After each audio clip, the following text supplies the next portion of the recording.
Hi everyone, you're all very welcome to my lesson on the major scale. The major scale is probably the most important scale to learn with regards to increasing your own musical theory knowledge. This scale is so important because it unlocks so much information. As well as just learning a new scale and notes to play over chord changes, we can also use that scale to decipher what chords belong in the key. Once we work that out for one key, we can then just transpose that for all the other 11 keys. Today I'm going to look at the C major scale. I'm going to use the C major scale because it doesn't have any sharps or flats in it, so it makes it a little bit easier to just get your head around it.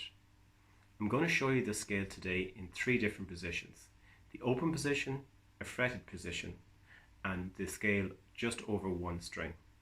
So I'm going to do a close-up now of the open position. I'll see you in a sec.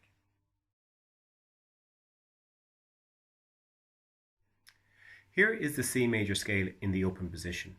Hopefully we will all be familiar with how the scale sounds.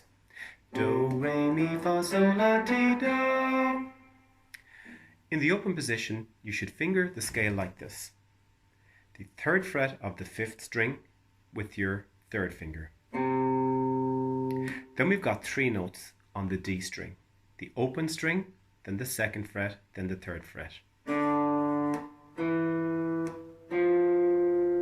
We have 2 notes on the G string, the open string and fret 2. We have 2 notes on the B string, the open string and the 1st fret.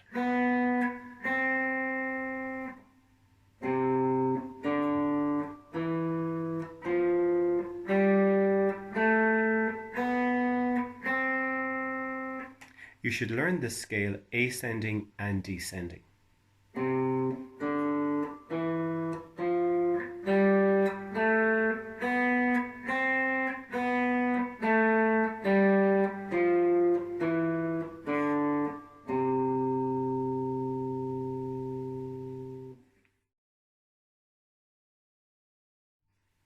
Here is the C major scale in the fretted position. This scale starts on the note C.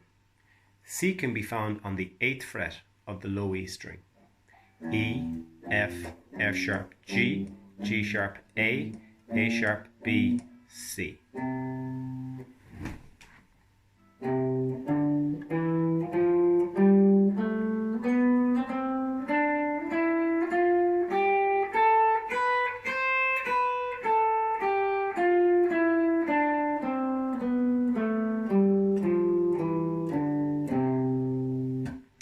On the low E string, we'll be playing frets 8 to 10, using your 2nd finger and your pinky. On the A string or the 5th string, we'll be playing frets 7, 8 and 10. Use your 1st finger, your 2nd finger and your pinky. On the D string, we will play frets 7, 9 and 10. Use your 1st finger, your 3rd finger and your pinky. We have the same frets on the G string. On the B string, we play frets 8 to 10, using your 2nd finger and your pinky. And finally, the 1st string, we play frets 7 to 8. 1st finger, 2nd finger. 8, 10, 7, 8, 10, 7, 9, 10, 7, 9, 10, 8, 10, 7, 8. Learn the scale ascending and descending.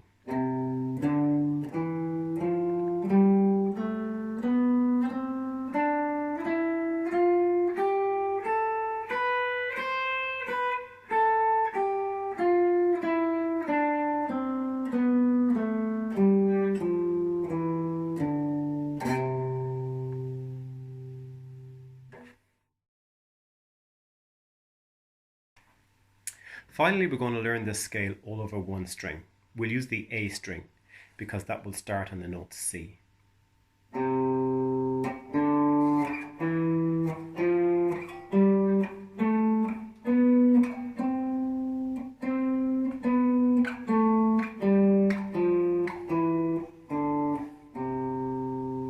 It's important to learn this scale over one string because it shows us how far apart the notes are. C to D is one whole tone. D to E is a whole tone. Then E to F is a semitone. Then F to G is a whole tone. G to A is a whole tone. A to B is a whole tone. And B to C is a semitone.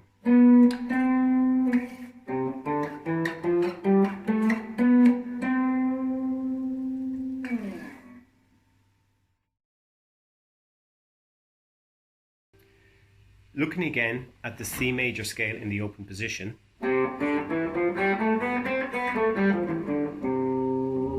we can see that the scale starts on the note C and ends on the note C.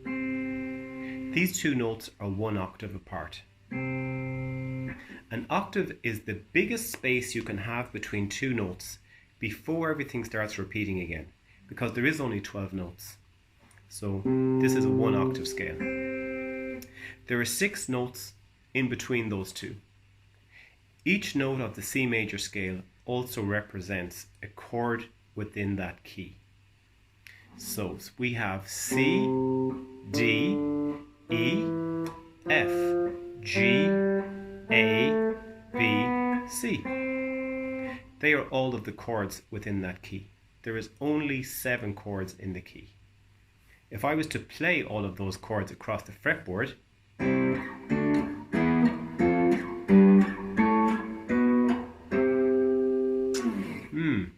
they don't sound great. This is because some of those chords should be major and some of them should be minor. It's important now that you learn this formula. Starting at the root note, the first note, that note would represent a major chord. So that C is major. The next note, D, would be minor. The next note, E, would also be minor. The F is major. The G is major. The A would be minor. The B would be diminished. And the octave would, of course, again be major. So the formula is major, minor, minor, major, major, minor, diminished, back to major. So now I'll play those chords across the fretboard again, and I'll obey the formula that I've just done. So major, minor, minor, major, major, minor, diminished, major.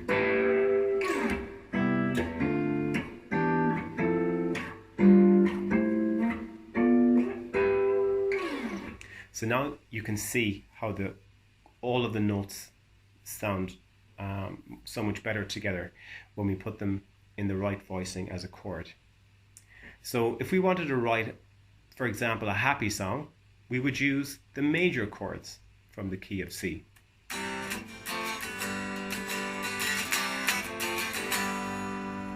If we were to use some of the minor chords from the C, the song would be a lot sadder.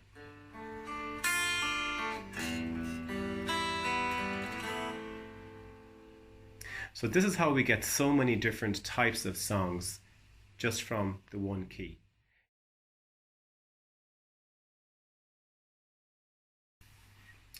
Just to recap on this week, you should have learned the C major scale in the open position, the fretted position, and over one string.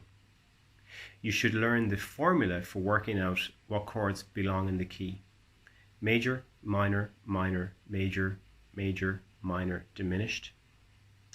You should also learn how to harmonize that scale across the fretboard. So I have in the chord chart a C major scale harmonized in sevenths. So instead of just playing a C major chord, I'm playing a C major seventh. Instead of playing D minor like we normally would, I'm just playing a D minor 7, E minor 7, F major 7th, G dominant 7th, A minor 7, B diminished 14, 15, 14, 15, and then you're back to the C major scale, C major chord again.